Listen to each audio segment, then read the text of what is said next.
Hoje é terça-feira, dia 13 de junho de 2023. Eu sou o Padre Júnior Pereira e estamos começando a nossa Academia Espiritual. Louvado seja nosso Senhor Jesus Cristo, para sempre seja louvado. Salve Maria, Mãe da Misericórdia. Neste dia 13 de junho, a Igreja celebra Santo Antônio de Pádua, Santo Antônio de Lisboa, o mesmo.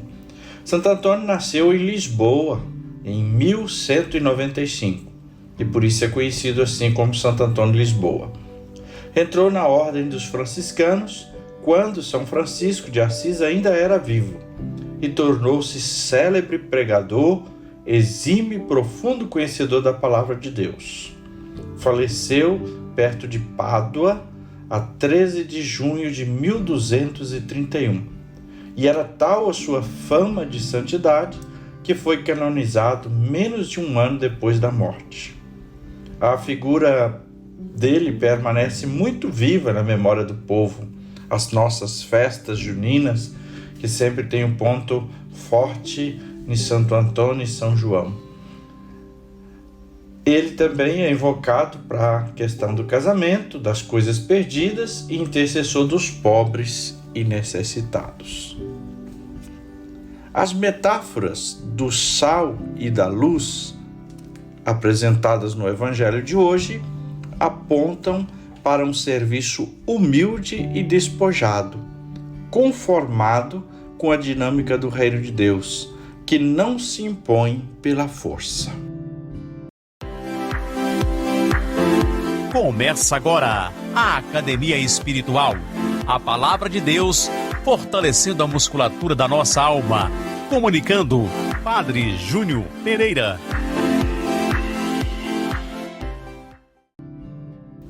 O texto do Evangelho proposto para a nossa meditação nesta terça-feira é de Mateus capítulo 5, versículos de 13 a 16.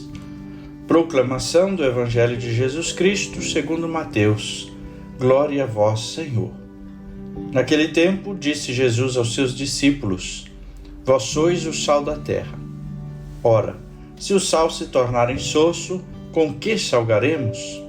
Ele não servirá para mais nada, senão para ser jogado fora e ser pisado pelos homens.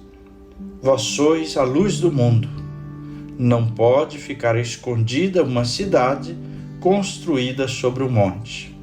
Ninguém acende uma lâmpada e a coloca debaixo de uma vasilha, mas sim num candeeiro, onde ela brilha para todos os que estão em casa. Assim também brilhe a vossa luz diante dos homens, para que vejam as vossas boas obras e louvem o vosso Pai que está nos céus. Palavra da salvação, glória a vós, Senhor. Continuamos no Sermão da Montanha, são os capítulos 5 até 7 do Evangelho de Mateus. Agora Jesus, então, depois de apresentar aquelas máximas, bem-aventurados sois os pobres, bem-aventurados isso, bem-aventurado, Jesus então dirige aos discípulos e oferece a eles o sentido da sua missão no mundo. O que representa o discípulo para a humanidade? Qual é a responsabilidade deste discípulo diante do mundo? A resposta é dada por Jesus através destas metáforas do sal e da luz. Elas apontam para um serviço humilde e despojado. A ação do sal e da luz, elas precisam ser percebidas pela sua qualidade. A qualidade da luz é iluminar. A qualidade do sal é conservar, é dar sabor. Assim, o sal evoca o poder de prevenir contra a corrupção, a podridão e de conservar intactos os alimentos. É preciso, então, ficar atento para que os valores do antirreino não corrompam a humanidade. Esta é a missão do discípulo. Sendo sal da terra, ele fica atento para que os valores do antirreino, aquilo que é contrário ao reino de Deus, não corrompam a humanidade. Se ali há violência, o discípulo coloca a paz. Se ali há ódio, coloca o amor. Se ali há trevas, coloca a luz, como diria São Francisco. A luz, ela contrapõe-se às trevas e até à escuridão. Então, como discípulo, sendo portador da luz e da esperança e da verdade, é preciso tornar-se capaz de socorrer os extraviados. Quem está perdido, quando vê uma luz, encontra um rumo, um sentido. Quando você avista certa luminosidade, ela te dá uma direção. Ser discípulo de Jesus como luz do mundo é também servir-se como direção para os outros. O sal, ele é eficaz quando se dissolve nos alimentos. E a luz, quando é colocada em um lugar para que possa ser iluminada. Então, não é uma autorreferencialidade, não é para viver para si, mas o discípulo vive para os outros, para revelar a bênção, a graça, a vida de Deus para os outros. O sal se dissolve nos alimentos.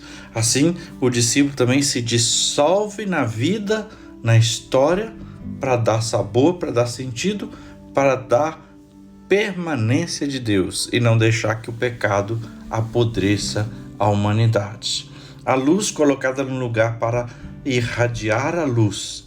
O discípulo também, assim, de onde está, ilumina o caminho, a vida do mundo, de acordo com a palavra de Jesus. Ser discípulo de Jesus é viver essa escolha, dissolver-se, iluminar-se por causa do reino. No versículo 16 do texto que nós ouvimos, Jesus diz que a igreja, o discípulo, não faz as boas obras para atrair a atenção dos homens para si, mas faz para levá-los a conhecer a bondade de Deus e assim glorificá-lo. E esta é uma lição que todos nós discípulos devemos carregar. Nossas boas obras não é para nos mostrar para os outros, não é para que a gente seja visto, mas para que a bondade de Deus seja conhecida e assim conhecida possa a humanidade glorificar. Portanto, quando fazemos boas obras, realizamos pelo poder de Deus e para a glória de Deus. Antigamente era até interessante, em várias construções, principalmente de igrejas, ou até em livros destinados à oração, vinha esta expressão em latim, para a maior glória de Deus. Porque, de fato, esta é a nossa missão. Não é para nós, não fazemos as coisas boas, não seremos sal e luz para nós mesmos, mas para a maior glória de Deus. Rezemos.